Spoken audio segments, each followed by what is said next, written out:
Bonjour à tous, j'espère que vous allez bien. Alors une vidéo qui sort un petit peu du cadre général, mais si vous êtes comme moi et que vous adorez les carnets et que vous en achetez mais qu'ils ne sont pas forcément remplis parce que vous ne savez pas quoi mettre dedans, eh bien je vais vous donner ici 11 idées pour remplir vos carnets. Comme ça, chaque carnet aura son utilisation.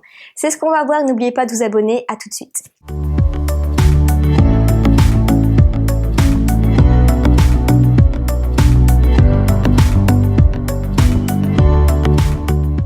Alors, la première idée, ça va être de noter un petit peu les points qui sont vraiment essentiels dans vos lectures hors fiction. Donc, par exemple, je vais prendre un bouquin. Vous lisez ce bouquin-là, foutez-vous la paix et commencez enfin à vivre. Ben ce n'est pas un roman en fait, c'est vraiment un livre qui donne des conseils. Et parfois, on lit des conseils, on se dit tiens, c'est pas mal du tout ce conseil-là. Mais qu'est-ce que je vais en faire? Ok, enfin ça va être bien, je vais y penser dans les 2 jours, mais je vais pas forcément l'appliquer. Eh bien, si vous notez tous les conseils vraiment essentiels de ce bouquin dans un carnet, eh bien, si ce carnet vous le revoyez souvent, vous prenez l'habitude de quand même de le regarder régulièrement, eh bien, au fur et à mesure, ces conseils-là vont rentrer dans votre tête et ça va être, vous allez les appliquer dans votre quotidien et là, ça va vraiment vous changer la vie. Donc ça, c'est le premier conseil.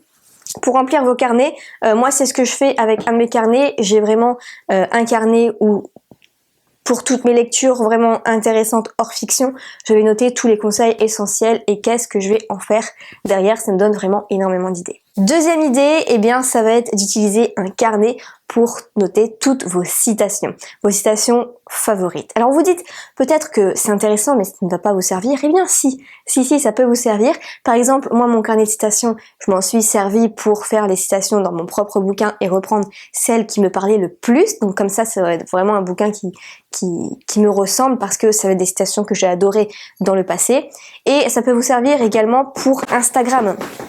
Pour Instagram, vous allez pouvoir reprendre parfois vos citations préférées en citant l'auteur. Troisième idée, ça va être un carnet, cette fois-ci, qui va être assez important, puisque vous allez pouvoir noter toutes les idées, toutes les formations que vous achetez, et vraiment noter les points essentiels de la formation, et comment les appliquer par derrière, d'accord? Donc quand vous achetez une formation en ligne, c'est pas vraiment du concret, et bien vous notez les conseils qui sont importants de la formation dans un carnet. Et vous n'utilisez ce carnet-là que pour ça, d'accord? Donc je le répète, chaque carnet a une utilisation différente. Quatrième idée, ça va être un carnet en fait sur lequel vous apprenez une nouvelle compétence. Par exemple, moi j'ai ce carnet-là, donc un carnet rose que j'ai eu au magasin Action. Donc c'est un carnet qui se présente ainsi avec des petits intercalaires. Et en fait, ma nouvelle compétence que j'apprends dedans, c'est l'anglais. Donc, comme vous savez peut-être, j'ai une coach prof d'anglais et j'apprends l'anglais et à chaque heure, bien, je vais écrire tous les mots qu'on a appris ensemble, enfin que j'ai appris moi, et je vais aussi noter des leçons, par exemple comment utiliser le plus perfect, le présent perfect, les petits mots qu'on a vus, bref, des phrases à traduire. Donc, comme ça me permet d'avoir vraiment un carnet pour apprendre une nouvelle compétence. Et à la fin de l'année, ça fait vraiment une grande différence. Cinquième idée, ça va être un carnet pour tout ce qui est recettes de cuisine. C'est vrai que au moment de faire les courses, on dit qu'est-ce que je vais faire à manger, j'en ai pas vraiment d'idée. Et bien, ce que vous pouvez faire, c'est tout simplement quand vous avez une recette de cuisine que vous aimez particulièrement, vous la notez. Et donc ainsi, au moment de faire des courses, vous pouvez vous dire tiens, qu'est-ce que je vais faire cette semaine et vous regardez votre livre de cuisine. Sixièmement, bien ça va être un carnet qui va vous servir un petit peu de journal intime parce que c'est pas toujours évident de parler de ses problèmes, d'évacuer ses problèmes, souvent on garde tout pour soi. Et bien ce que vous pouvez faire c'est pas forcément d'écrire chaque jour, mais d'écrire quand ça va pas trop bien, mais aussi c'est important d'écrire quand ça va bien. Parce que si vous écrivez seulement tout ce qui ne va pas bien, ok ça peut vous libérer, mais votre cerveau va se dire je ne focalise que sur ça, vous voyez ce que je veux dire? Donc écrivez, forcez-vous à au moins trouver d'autres petites choses de la journée qui ont fait que cette journée n'a pas été non plus si pourrie que ça. Septièmement, vous pouvez prendre un carnet qui est comme le mien que j'ai, qui s'appelle 5 ans de réflexion. Donc en fait, ce carnet-là, ça permet de répondre à une question par jour pendant 5 ans et vous voyez un petit peu l'évolution. Donc Vous pouvez vous créer vous-même le carnet, reprendre les questions de ce carnet, comme ça, vous pouvez voir l'évolution ou acheter directement le carnet 5 ans de réflexion.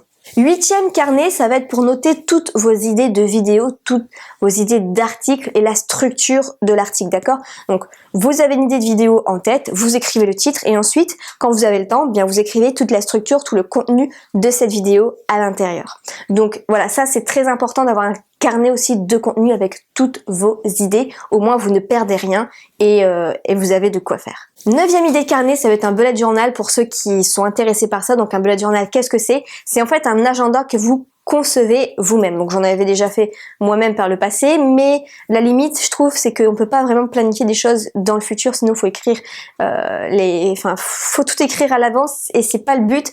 Nous, ce qu'on veut dans un bullet journal, c'est écrire au fur et à mesure, être créatif au fur et à mesure, etc. C'est plutôt mois par mois que année par année. Mais sinon, en fait, on peut faire pas mal de dessins, on peut faire pas mal de choses, on peut le personnaliser vraiment de A à Z, puisqu'à la base, c'est un carnet vierge et vous le transformez en agenda. Mais pour ceux que ça intéresse, c'est quand même très à la mode et vous avez plein de vidéos sur YouTube à ce sujet. Donc voilà, ça peut être un carnet qui peut vous servir d'agenda. 10e idée de carnet, important aussi celui-ci, c'est pour mettre tous vos mots de passe, tous vos mots de passe administratifs, parce que maintenant, quasiment tout se fait en ligne. Donc vous ne recevez plus forcément les factures.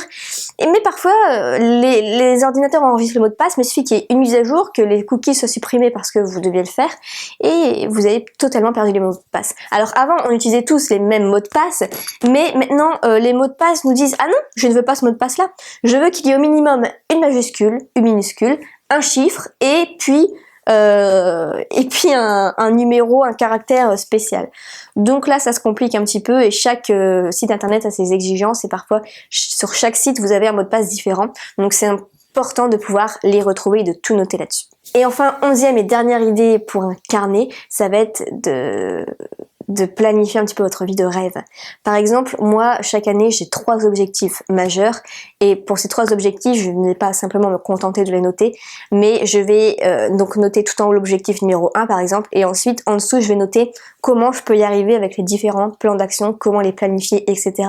Et l'air de rien, ça prend pas mal de place, donc tout un carnet comme ça pour planifier votre vie de rêve, ça peut en valoir le coup. Voilà pour cette vidéo, j'espère qu'elle vous aura inspiré à remplir vos différents carnets parce que ça reste quand même très utile. On se retrouve dans une prochaine vidéo, prenez soin de vous, ciao!